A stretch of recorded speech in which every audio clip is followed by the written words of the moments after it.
Shalom, shalom, bien-aimés. Je vous bénis par le nom puissant de Jésus-Christ. Aujourd'hui, je vais répondre à une question qui m'a été posée.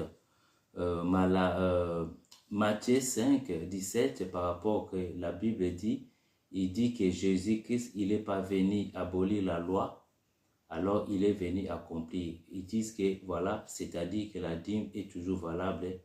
Matthieu 5, 17, parce que la Bible dit Jésus-Christ, il n'est pas venu abolir la loi. Donc, je vais essayer de répondre à cette question pour comprendre qu'est-ce que ça veut dire. En fait, je ne suis pas venu abolir la loi, mais je suis venu pour accomplir. Donc, pour savoir, dans la Bible, il y avait plusieurs lois. Il y avait 613 lois. Dans 613 lois, il y avait 3 lois qui étaient la loi principale. Il y avait des lois qui étaient, par exemple, je dis la loi morale et la loi civile. Alors, la loi, ce qu'on dit la loi cérémonielle, c'est la loi qui est liée au temple. Donc, c'est la loi qui nous condamnait et la loi qui subsistait contre nous, c'est que la loi cérémonielle qui est liée au temple avec les sacrifices. C'est la loi que Jésus était venu accomplir. C'est que Jésus, il n'est pas venu abolir, c'est la loi morale et la loi civile. La loi morale, c'est la loi de Dieu qui est en nous. Bon, la loi que Jésus était venu accomplir, c'est la loi cérémonielle, la loi du culte qui est liée au sacrifice, qui parlait de Jésus que c'est lui-même. Voilà. Donc, pour comprendre ça, il faut avoir l'étude biblique. Sinon, ils vont vous rouler dans la farine. Voilà. Et on va commencer. Voilà. Je vais répondre juste à cette question. Et voilà, Matthieu 5, 17. À partir de là, si vous comprenez déjà 3 lois principales, et vous en sortirez facilement par rapport à l'étude biblique. Donc, il y a 3 lois principales dans la Bible, et si vous comprenez déjà 3 lois principales là, vous en sortirez parfaitement à l'étude biblique. Donc, il y a la loi morale, la loi civile ou juridique, la loi cérémonielle ou la loi des cultes. Donc, voilà, à partir de là, vous en sortirez très bien par rapport à l'étude biblique. Donc, je vais prendre la Bible, je vais commencer à répondre à cette question. Matthieu, la Bible dit, Matthieu 5, 17, « Ne croyez pas que je sois venu abolir la loi ou les prophètes. Je suis venu non plus abolir, mais pour accomplir. » Je continue, 18. « Car, je vous l'ai dit en vérité, tant que le ciel et la terre ne passeront point, il ne disparaîtra pas de la loi un seul iota ou un seul trait de la lettre jusqu'à ce que tout soit accompli. » Jusqu'à ce que tout soit accompli. Là, c'est 18. À partir de là, on va comprendre jusqu'à ce que tout soit accompli. Donc, maintenant, cette question est liée à la dîme, en fait, pour que le pasteur puisse soustraire les enfants de Dieu de l'argent. Donc, je vais essayer de répondre selon l'étude biblique. Donc, déjà, pour comprendre, Jésus-Christ est né sous la loi.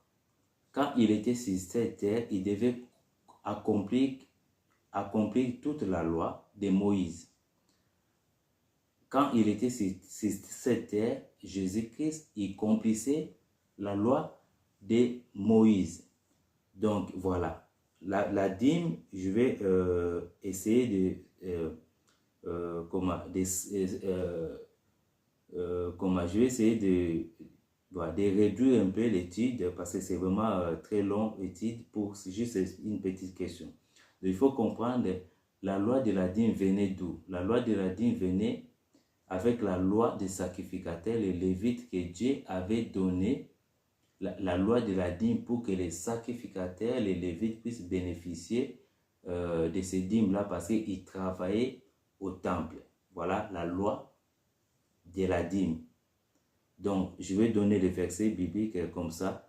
Voilà, Deutéronome 18, 1 jusqu'à 8, Nombre 18, 20 jusqu'à 30. Ça, c'est la loi de la dîme que Dieu avait donnée aux sacrificateurs pour qu'ils puissent bénéficier de ça parce qu'ils travaillaient au temple. Alors, il faut comprendre maintenant quelle loi que Jésus-Christ n'était pas venu abolir. Donc, parce qu'il y a 3 lois, s'il vous plaît, ça, il faut les retenir. Il y a la loi morale, la loi civile ou juridique, la loi cérémonielle ou la loi des cultes. Donc, quand Jésus-Christ a dit que je ne suis pas venu abolir la loi, ce qui est écrit, ou les prophètes, je ne suis pas venu pour abolir, mais pour accomplir. Mais bien aimé, il faut savoir que dans la loi morale, c'est la loi de Dieu qui est éternelle. C'est-à-dire, tu ne tueras pas, tu ne voleras pas, tu ne prendras pas la femme de ton frère. Ça, c'est la loi morale. Voilà, quand tu voles, tu te sens mal parce que c'est la loi qui est en toi. Voilà, chacun de nous a la loi morale. Voilà, la loi, par exemple, je peux dire, quand Caïn a tué son frère, Dieu a dit, le péché est couché devant ta porte. Si tu arrives à le vaincre, tu sauveras ton âme. Le péché est couché. Il n'y avait pas encore la loi de Moïse. Mais quelle loi que Dieu il est en train de parler? C'est la loi morale. Donc la loi morale est en nous. Donc voilà, la loi, ce qu'on dit la loi civile ou juridique, c'est la loi dans la société par laquelle vous vivez. Donc si vous respectez la loi civile, donc vous respectez Dieu. Donc cette loi-là, ça ne peut pas être aboli, sinon il y aura du désordre partout dans le monde. Si Jésus est venu abolir la loi juridique, ben, c'est-à-dire je vais faire n'importe quoi parce que je suis dans le Seigneur. Je vais faire n'importe quoi. Jésus a aboli la loi. Parce que quand vous attendez la loi dans la Bible, c'est complexe. Il y a plusieurs lois. Tu ne peux pas comprendre. Voilà, par exemple, si Jésus a accompli la loi, c'est-à-dire si tu es chrétien, tu dis oui, Jésus a accompli la loi, je ne veux pas payer ceci. Jésus a accompli la loi, je vais faire n'importe quoi. La police, je m'en fous, Jésus a accompli la loi. Donc, il n'y a pas le sens. Il faut comprendre le sens que la Bible nous dit de la loi, en fait. Et voilà, je vais prendre Romains 13.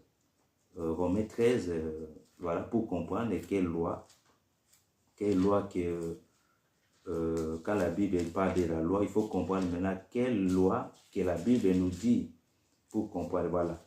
Romains 13, je prends Romains 13, 4. La Bible dit,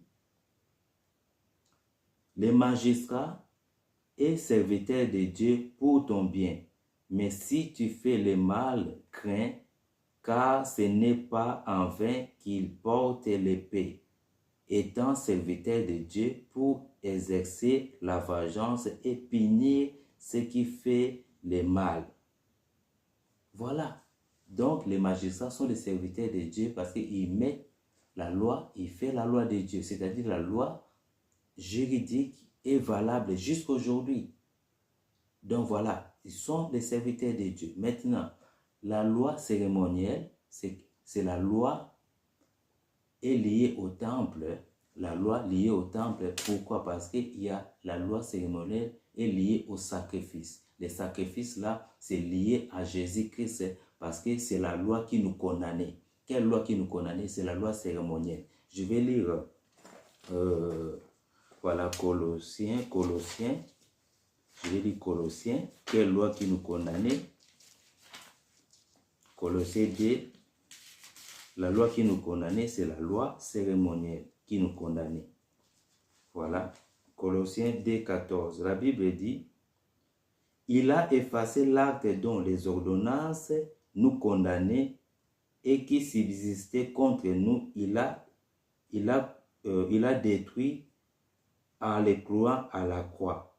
Il a dépouillé les dominations et les autorités et les a livrées publiquement en un spectacle à triomphant d'elles par la croix. Quelle loi maintenant qui nous condamne? C'est la loi cérémonielle que Jésus est venu accomplir, la loi de sacrifice, la loi pour nos péchés, la loi qui nous condamnait. C'était la loi cérémonielle que Jésus est venu accomplir à la croix. Voilà la différence. Quand vous attendez la loi dans la Bible, il y a plusieurs lois. Il y a les préceptes, il y a plusieurs lois, mais il y a 3 lois principales. C'est la loi morale, la loi civile et la loi cérémonielle. Donc la loi morale est éternelle, tu ne voleras pas, tu ne tueras pas. Donc tu ne peux pas, même si tu es chrétien, tu ne peux pas enlever cette loi. Donc c'est la loi de Dieu. Voilà, la loi civile, c'est la loi la loi civile, c'est la loi dans la société par laquelle tu vis, donc tu dois respecter les autorités. La loi là, même tu es chrétien, tu ne peux pas l'enlever, tu ne peux pas la supprimer. Quelle loi que Jésus est venu accomplir? Il nous reste une seule loi. La loi qui est liée au service du temple, c'est la loi cérémonielle que Jésus-Christ est venu accomplir par son propre sang, parce que les sacrificateurs y rentraient chaque année pour offrir de ces sacrifices du sang pour les péchés du peuple et leurs péchés à eux-mêmes. Que Jésus-Christ, il est rentré une seule fois pour toutes pour payer cette offrande de la loi cérémonielle. C'était son propre corps, c'était la vie de Jésus-Christ lui-même. Que Jésus-Christ, il est venu accomplir cette loi. La loi que Jésus-Christ est venu accomplir, c'est la loi cérémonielle, mes bien-aimés. C'est la loi cérémonielle. Parce que la loi a été changée, mes bien-aimés. Jésus-Christ est venu accomplir cette loi. C'est pour cela, quand il était sur cette terre, Jésus-Christ, il a guéri les lépreux. Il lui a dit, allez accomplir la loi de Moïse, allez donner les sacrifices que Moïse a écrits dans la loi. Pourquoi? Parce que quand lui-même il était sur cette terre, il devait accomplir la loi. Il devait accomplir la loi de Moïse. C'est-à-dire, les lépreux qui étaient guéris par Jésus-Christ, si Jésus-Christ était déjà ressuscité, c'est-à-dire, lépreux, il ne devait plus payer cette offrande de Moïse avait prescrit pour les lépreux. Après la mort de Jésus-Christ, les lépreux, il ne devait plus payer cette offrande Moïse avait prescrit. C'est la même chose avec la Matthieu 23 de la dîme.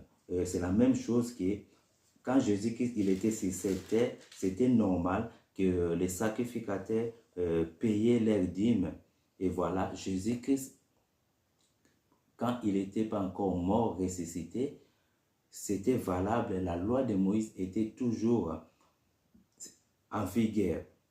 Après la mort de Jésus-Christ, c'est-à-dire les gens ne devaient plus accomplir la loi de Moïse. Là, je vais lire le Matthieu 23 que beaucoup de gens reviennent à ça pour soustraire de l'argent au peuple de Dieu pour dire que voilà, Jésus-Christ a parlé de la dîme. Ça n'a rien à voir parce que quand il est sur cette terre, la loi de Moïse était valable. C'est-à-dire après la mort de Jésus-Christ, la loi cérémonielle est accomplie. Matthieu 23, 23, il dit, Jésus a dit, malheur à vous, scribes et pharisiens, hypocrites, parce que vous payez la dîme de la menthe, de la nette et du cumin, et que vous laissez ce qui est plus important dans la loi, la justice, la miséricorde et la fidélité. Et la fidélité, c'est là qu'il fallait pratiquer sans négliger les autres. Jésus-Christ, il a juste de les rappeler, vous payez la dîme de tout ça, mais vous oubliez aussi ce qui est le plus important, c'est-à-dire la loi morale. Quand Jésus-Christ, il est sur cette terre, c'était normal. Avant sa mort, les gens pouvait accomplir la loi de Moïse. Mais après la mort de Jésus-Christ, la loi morale n'est plus valable.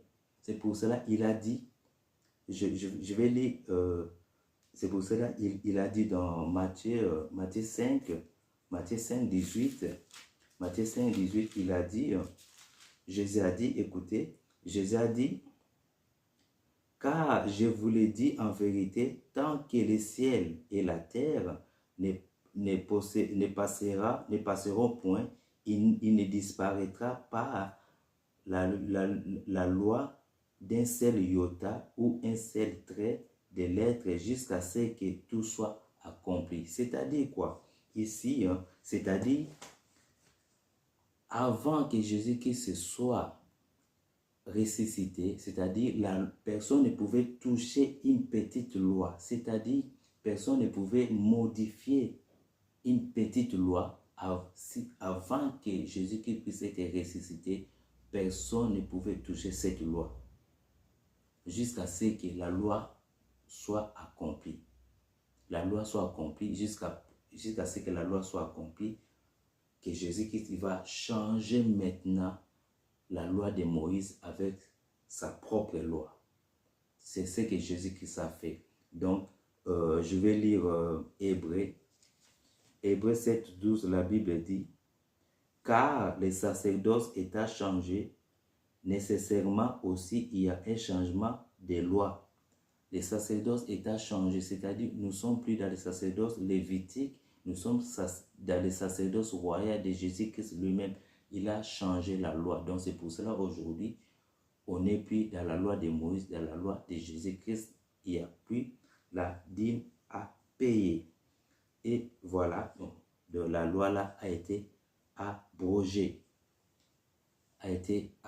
Donc Jésus-Christ lui-même, il est venu abroger cette loi. Il est rentré une seule fois pour toutes. Il a accompli la loi cérémonielle. Donc, c'est pour ça que Jésus-Christ, quand il parlait, il faut comprendre maintenant de quel contexte il parlait, de quelle loi. Parce qu'il y a plusieurs lois. Il y a 613 lois et il y a 3 lois principales qui Jésus-Christ est en train de parler. La loi morale, la loi cérémonielle et la loi juridique. Voilà, c'est que Jésus-Christ est venu accomplir, c'est la loi des cultes, la loi cérémonielle. Donc, si vous ne comprenez pas ça, ça va être compliqué. Ça va être compliqué pour vous parce que les gens, ils vont vous rouler dans la farine parce que la loi cérémonielle est liée à la dîme aussi. Donc, c'est-à-dire, voilà, aujourd'hui, nous ne sommes plus dans la loi de Moïse, nous sommes dans la loi royale de Jésus-Christ. Bon, pour comprendre maintenant, je vais dire, avant la mort de Jésus-Christ, nous ne bénéficions pas de l'héritage en fait. Nous ne bénéficions pas de l'héritage. Il fallait que la mort de Jésus-Christ soit validée pour que nous puissions bénéficier de cet accomplissement de la loi. Je vais lire Hébreux 9. Vous comprenez ça, mes bien-aimés. La Bible dit quoi? Car là où il y a un testament, il est nécessaire que la mort du testataire soit accomplie. Car là où il y a un testament, il est nécessaire que la mort du testataire soit accomplie. Un testament, en effet, n'est valable qu'en cas de mort, puisque n'a aucune force tant que le testataire vit. Oh, alléluia, mes bien-aimés. Écoutez ça. Hébreux 9, lisez à partir de 15 jusqu'à partir de 17.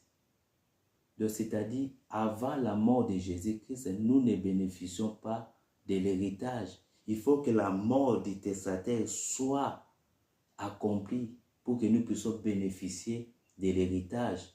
Quand Jésus-Christ vivait encore sur cette terre, nous ne bénéficions pas encore de l'héritage, mes bien-aimés. Il fallait que la mort de Jésus-Christ soit accomplie pour que nous bénéficions de l'héritage. Alléluia, mes bien-aimés. La loi qui nous condamnait c'est la loi cérémonielle. La Bible dit, il a effacé l'acte dans les ordonnances qui nous condamnaient. Alléluia. Qui subsistaient contre nous, il les a cloués à la croix. C'est la loi cérémonielle qui nous condamnait.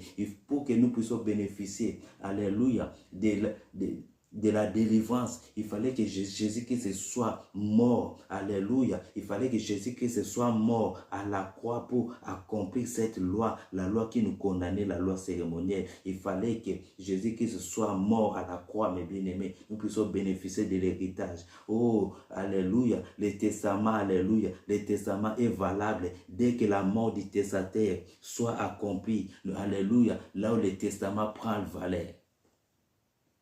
Si Jésus-Christ n'était pas mort, nous ne pouvons pas bénéficier de l'héritage. La Bible dit, alléluia, car là où il y a un testament, il est nécessaire que la mort du testataire soit accomplie. Un testament, en effet, n'est valable qu'en cas de mort, puisqu'il n'a aucune force tant que le testataire vit. Tant que le testataire vit, le testament n'a aucune valeur. Il fallait que Jésus-Christ soit mort à la croix. Nous puissions bénéficier de l'héritage. Mes bien-aimés, il fallait que Jésus-Christ puisse être mort à la croix. Nous puissions bénéficier de l'héritage. La loi qui nous condamnait, Jésus-Christ, il fallait qu'il soit mort à la croix. Après la mort de Jésus-Christ, tout est accompli. Nous ne pouvons plus payer cette dîme. Nous ne pouvons plus sacrifier les moutons. Nous ne pouvons plus faire les cérémonies, alléluia, aller encore au temple pour faire les sacrifices. Jésus-Christ, il est rentré une seule fois pour toutes. Il a accompli cette loi, mes bien-aimés. Si vous comprenez quelle loi Jésus-Christ était venu accomplir, mes bien-aimés, vous ne payerez plus la dîme, mes bien-aimés. Vous ne serez plus esclave de quelqu'un. Parce que Jésus-Christ, il est le sacrificateur. Il est rentré une seule fois pour toutes. Il nous a fait devenir les sacrificateurs. Alléluia. Apocalypse 5, 10. Apocalypse 1, 6. Nous sommes les sacrificateurs. Il nous a fait devenir les sacrificateurs. Il est devenu le temple lui-même. Il a dit dans Jean 2, 18. Alléluia. Jean 2, 18. Jean 2, 18. Il a dit, alléluia. Les Juifs, Jean 2, 18, la Bible dit, les Juifs prenaient la parole, ils lui dirent, quel miracle nous montres-tu pour agir de la sorte? Jésus leur répondit, détruisez ce temple et en 3 jours je le relèverai. Les Juifs dirent, il a fallu 46 ans pour bâtir ce temple. Et toi, en 3 jours, tu le lèveras. Mais il parlait du temple de son corps. C'est pourquoi qu'il les fit ressusciter des morts. Ses disciples se souvenaient qu'il avait dit cela et ils crient à l'écriture et à la parole que Jésus avait dite. Donc vous voyez, Jésus-Christ, il parlait déjà du temple de la gloire.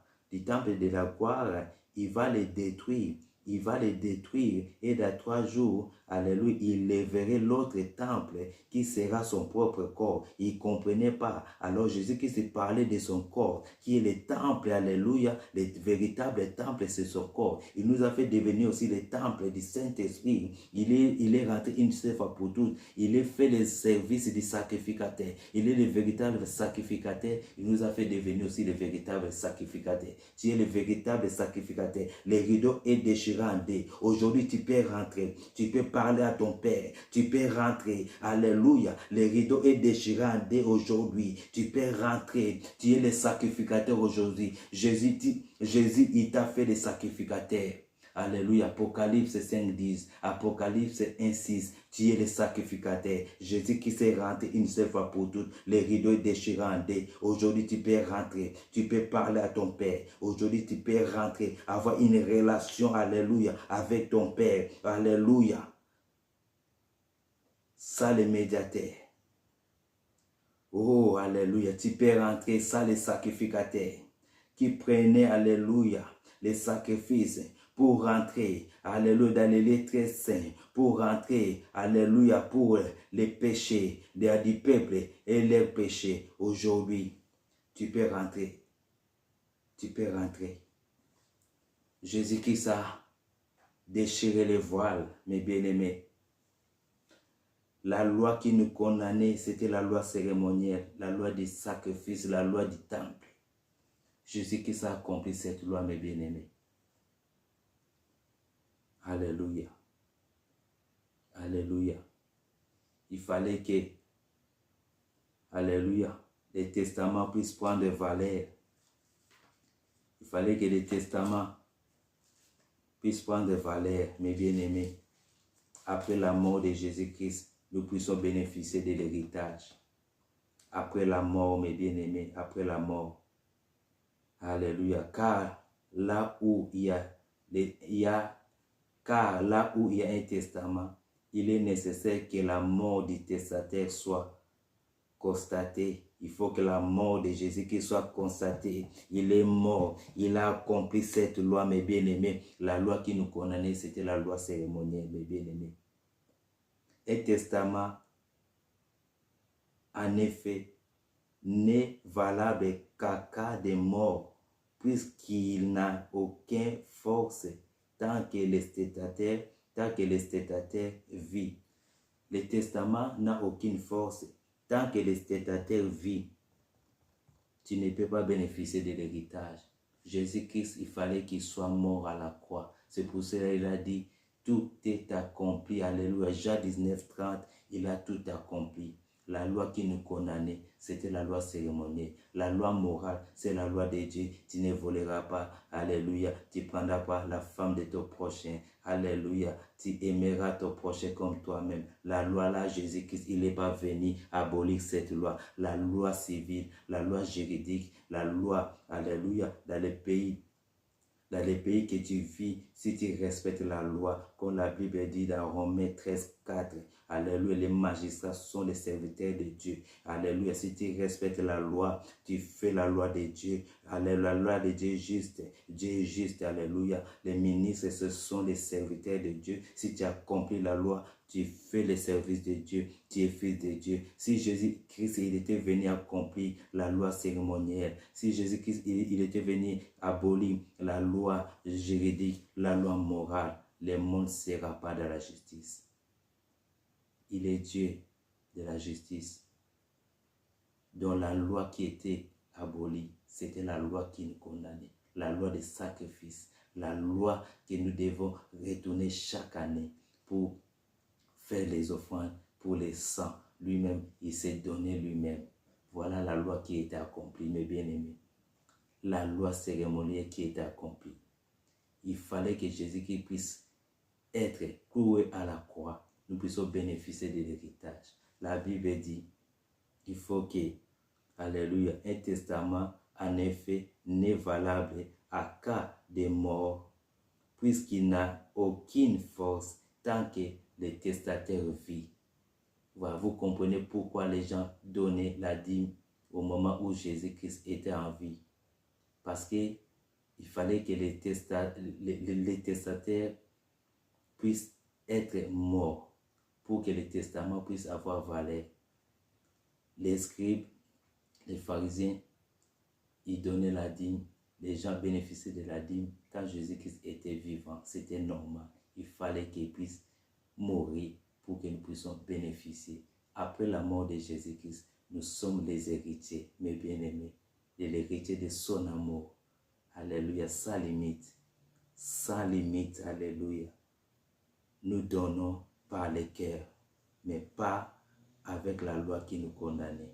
La loi de la dîme, c'était la loi cérémonielle qui était liée à la croix, qui était liée avec les sacrifices. Alléluia. Aujourd'hui, les sacrificateurs, ils bénéficiaient de ça parce que c'était la loi qui était liée au culte. Aujourd'hui, il n'y a plus de sacrificateurs. Jésus-Christ, il est le véritable sacrificateur. Il est rentré une seule fois pour toutes pour accomplir cette loi. Et il nous a fait devenir des sacrificateurs, mes bien-aimés. Alléluia. Apocalypse 5:10, Apocalypse 1:6. Aujourd'hui, nous sommes des temples. il a détruit les temples, comme il avait dit dans Jean D 18 à 22. Il a accompli, il est devenu les temples, il nous a fait devenir aussi les temples. Mes bien-aimés, voilà, la loi que Jésus-Christ, comme la Bible dit, Matthieu 5, 17, ne croyez pas que je sois venu abolir la loi, mais accomplir. Et voilà, quelle loi Jésus-Christ était venu abolir, quelle loi Jésus-Christ était venu accomplir. La loi qui n'était pas, abolie, c'était la loi morale, la loi de Dieu. Tu ne tueras pas, tu ne voleras pas, tu ne prendras pas la femme de ton prochain. Ça, c'est la loi morale. Jésus-Christ, il n'était pas venu abolir ça. La loi civile, la loi de Dieu, parce que les magistrats sont les serviteurs de Dieu. Ils accomplissent la loi de Dieu. Si tu obéis la loi civile, tu sers Dieu. Et tout chrétien, il doit obéir la loi là où ils vivent. Ben, ils servent Dieu. Bon, la loi qui était accomplie, c'était la loi cérémonielle qui nous condamnait. Et voilà, c'était la loi cérémonielle, c'était la vie de Jésus-Christ. Lui-même, il devait venir se donner en sacrifice pour accomplir tous les sacrifices qui étaient praticables au temple. Voilà. Si vous comprenez ça, ben, vous êtes libre de cette condamnation, de malédiction, de Malachie 3.10, tout ça. Ben, il n'y a plus cette malédiction. Donc, c'est tout un enseignement aussi. C'est du mensonge aussi. Voilà, Malachie 3.10, c'est rien à voir avec le peuple. C'était la malédiction pour les sacrificateurs. C'est eux qui volaient aussi. Il y a plein de choses. Voilà, c'est de fausseté. Bon, soyez bénis. C'est encore une grande étude aussi pour répondre à toutes ces questions, de petites questions. C'est petite, mais c'est un enseignement comme ils disent aussi que Abraham avait donné la dîme, qui encore, comment Jacob avait donné la dîme. Voilà, tout ça, c'est Jacob avait donné la dîme. C'était pas la loi de Dieu. Dieu avait donné la loi spécifique pour les sacrificateurs pour la dîme. Moïse, c'était la loi de Moïse. Dieu avait donné pour son peuple. Abraham, il a donné par son propre gré. Dieu n'avait pas écrit la loi. Jacob, c'est la même chose. Il a dit, je suis arrivé ici, si tu me fais ça, je ferai ça. Il a fait un verre avec Dieu, il a accompli. Il n'y a pas la loi écrite. Dieu n'avait pas écrit la loi pour eux. Donc, tu peux donner à quelqu'un, hein, ce n'est pas la loi. Donc, tu peux bénir quelqu'un, ce n'est pas la loi. Mais quand Dieu a écrit la loi, voilà, ça c'est obligatoire. C'est pour ça que les gens payaient ces dîmes-là au temple. C'était la loi qui était donnée aux sacrificateurs. Abraham a donné, c'était son propre gré. Tu peux donner à quelqu'un comme tu veux. Jacob a fait le vœu à Dieu parce que si tu me fais ça, tu me fais ça, tu me fais ça, je te fais ça. Voilà. Donc ça n'a rien à voir avec la loi de Dieu de la dîme. Donc la dîme a été clouée à la croix. Et c'était la loi cérémonielle. Et voilà. Soyez bénis. Que Dieu vous bénisse. Merci.